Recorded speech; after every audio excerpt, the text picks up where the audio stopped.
ওয়ালাইকুম সালাম। কেমন আছেন ভাই আপনি? আলহামদুলিল্লাহ ভালো আছি। ভাই আমি আপনার এলাকায় ঢুকে যে ভালো কাজগুলো করতে পারতেছি এবং আমি জয়েন করার হলো আমার এখানে 4 দিন। 4 দিনে আমি আপনাদের 4টা কাজ করে দিয়েছি। আর এখানে আসে শুনলাম এলাকায় অনেক ভুয়া পুলিশ আছে, আপনাদের টাকা পয়সা নিয়ে যাচ্ছে, ঘটনা কি সত্য? হ্যাঁ, আমি শুনেছি ওই বাসা থেকে ভুয়া পুলিশ এসে টাকা নিয়ে গেছে।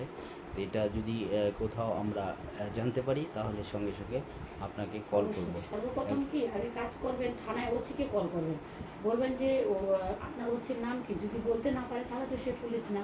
তারপরে ট্রিপল লাইনে কল দিয়ে ওনাকে ধরিয়ে দেবেন। অনেক ধন্যবাদ স্যার। আমি দেখেছি সিঙ্গাপুরেও আসলেও এরকম পুলিশগুলো আসে, বাসায় যদি ঝগড়া হয় তাহলে সেই ঝগড়াগুলোও সেই পুলিশগুলো নিয়ন্ত্রণ করে বা মিটিয়ে দেয় ঘরোয়াভাবে।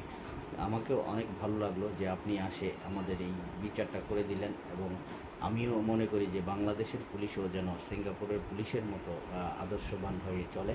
এটা আমি দোয়া করব। আপনাকে দেখে আমাকে অনেক ভালো লাগলো। না, সরকার তো আমাকে বেতন দেয়, আমি কেন মানুষের টাকা নেবো? হ্যাঁ, এখন একটা কাজ করছি, ভালোবাসে একটা চা করেছে, এটাই অনেক। কিন্তু আমাদের এই পোশাকটা হলো সম্মানীয় পোশাক, এটাকে অসম্মান করায় আমার কোনো প্রশ্নই আসে না।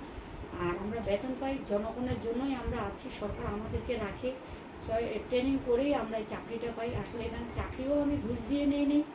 আর আমার যোগ্যতার অনুযায়ী আমি চাকরি পেয়েছি, আমি মানুষের পাশে দাঁড়াতে চাই।